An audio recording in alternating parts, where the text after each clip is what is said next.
The Iowa caucuses are just a few days away. The event will take place Monday.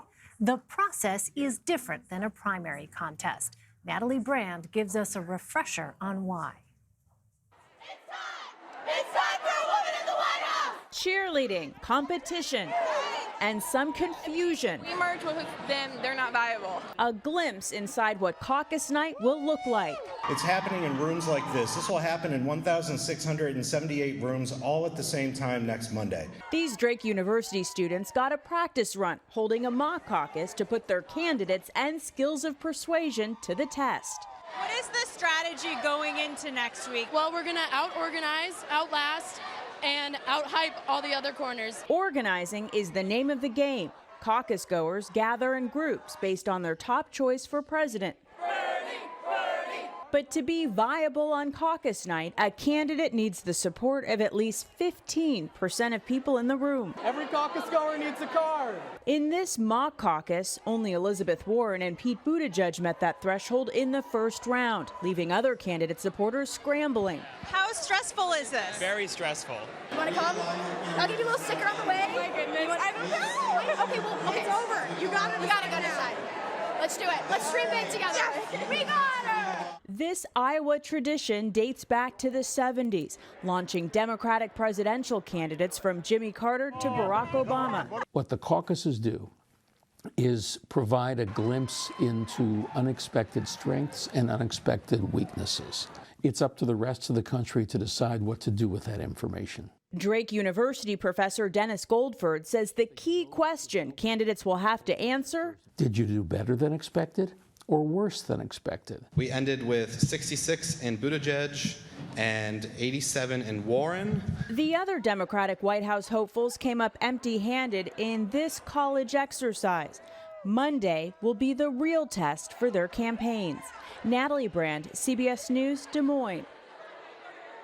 Let's bring in Jennifer Medina. She's a national political correspondent for the New York Times. Her recent reporting focuses on Iowa and how the state's Latino population is becoming a, quote, potentially important bloc in the Democratic race there. And she joins us now. Jennifer, thanks for being with us.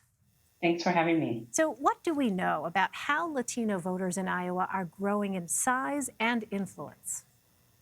So Latinos only make up 6% of Iowa, but that number, the number of Latinos who live in the state, has more than doubled in the last 20 years. And Latino activists there have really spent a lot of time trying to register voters. And they say that the number of Latino registered voters has now grown to 50,000 people, more than 50,000 people.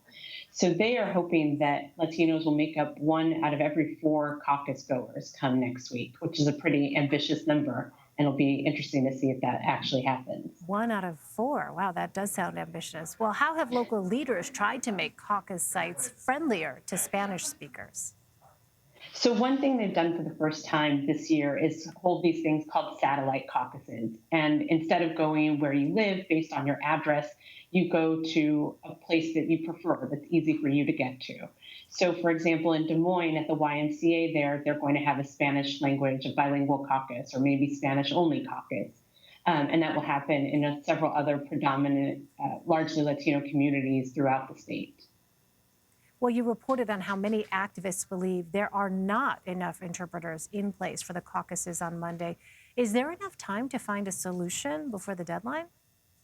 That's a great question that nobody really can know the answer to yet.